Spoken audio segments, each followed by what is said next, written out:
गेल्या काही दिवसांपासून सोशल मीडियावर धुमाकूळ घालणाऱ्या कॉक्रोच जनता पार्टीचा आज साताऱ्यात जोरदार एल्गार पाहायला मिळाला। सरकारने तरुणांना झुरळासारखं बेरोजगार ठेवलंय असा आरोप करत रिपब्लिकन पार्टी ऑफ इंडियाच्या युवा आघाडीने या आंदोलनाला पाठिंबा दिला। सरकारी योजना असूनही बँकांकडून सिबिल स्कोअर आणि कागदपत्रांच्या नावाखाली तरुणांना कर्ज नाकारलं जात असल्याचा संताप आंदोलकांनी व्यक्त केलाय। याच मुद्द्यावरून साताऱ्यात सरकार विरोधात जोरदार घोषणाबाजी करत कॉक्रोच एल्गार मोर्चा काढण्यात आला। झुरळ संबोधल्यामुळं आज ही चळवळ उभी राहिली, कॉक्रोच जनता पार्टी सारखी चळवळ उभी राहिली। पण ह्याच्यातून हे पण सिद्ध होतंय की आम्हाला झुरळ बनवलं कुणी, प्रशासनानं बेरोजगारी ठेवली, आम्हाला नोकरीच्या संधी उपलब्ध करून दिल्या नाहीत। 15 लाख नोकऱ्या सांगितल्या होत्या, कुठे नोकऱ्या, कुठे रोजगार? इथं गॅस भेटना झालेत, लोकांवरती हातगाड्यांवरती जे काम धंदे करतायत तरुण युवक, कोण कुठं ग्रॅज्युएशन करून चहा विकत होता त्याचा देखील गॅस बंद केलाय। तुम्ही शिक्षण दिलंय, खंडीवर शिक्षण दिलंय, शिक्षण सक्ती तर मोफत आहे ना, कुठं आहे शिक्षण मोफत सक्ती? तर सांगा बरं तुम्ही। आज शिक्षण करायला गेलं तर भरसमान फी आहे, ती फी पुढचं ऍडमिशन नोकरीसाठी गेलं तर नोकरीसाठी तिथं पैसे मागतात।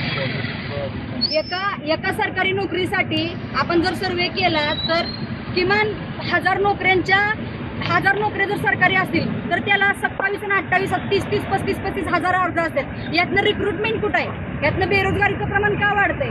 आता देशामध्ये गांजा, चरस, ज्या काही नशेचे पदार्थ आहेत, आजकालची तरुण पिढी CGI सूर्यकांत साहेब काय म्हणले की आम्ही पॅरासाईट आहे, काय आम्ही परजीवी आहे? हो आहे, आम्ही परजीवी। कुणी बनवलं आम्हाला परजीवी? या प्रशासनानंच बनवलं ना।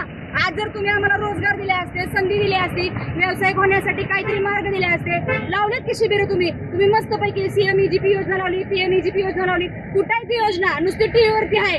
लोन घ्यायला गेलं तर काय म्हणतात, तुमचं सिबिल खराब आहे, आम्ही देऊ शकत नाही, कोटा पूर्ण आहे, 100 वेळा त्या बँकेची चक्रा मारायला लागते। काय करणार आम्ही?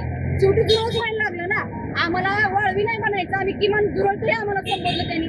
जुरळाचं काम काय असतं? खरकट साफ करणं, मग आम्ही ते तरी करतो ना। तुम्ही आमच्या वाटेला काय ठेवलंय? खरकटच ठेवलंय, तेवढंच साफ करतो मग। आता जोकासू STP या अत्याधुनिक जॅपनीज तंत्रज्ञानाने सुसज्ज quick installation, energy efficient, noiseless blowers, low maintenance या आणि अशा वैशिष्ट्यांनी परिपूर्ण जोकासू STP तंत्रज्ञान प्रकल्प उभारणीपासून ते विक्री पश्चात समाधानकारक सेवा देणारी, भारताबरोबरच परदेशात देखील प्रकल्पांची यशस्वी उभारणी करणारी company Deccan water treatment private limited.